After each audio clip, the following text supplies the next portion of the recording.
The way that the women's squads in the 100 will be put together is changing. So what's new?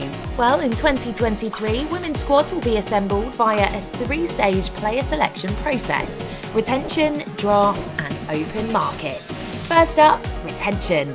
Teams can retain a maximum of 4 players from their 2022 squad to remain part of their team in 2023.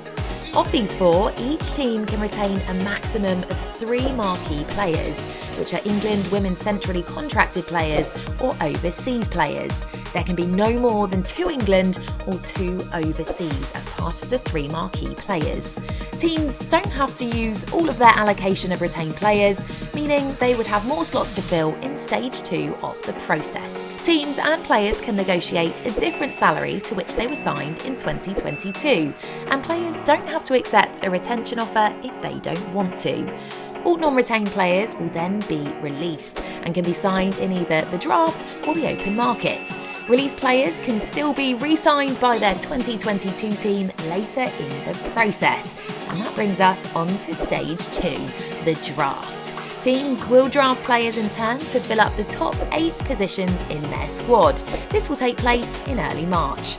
The draft order will be the reverse of the final 2022 standings, which means Welsh Fire will pick first, while Oval Invincibles will go last. Teams will select players consecutively from their top vacant salary band down until they have a total of 8 signed players. Each team will get 1 right-to-match card to use during the draft on any player from their 2022 squad, which will keep that player at that team for 2023. The squads will be finalised in Stage 3, the open market. Each team will have 7 slots left to fill and can approach any player and make an offer to them directly to sign.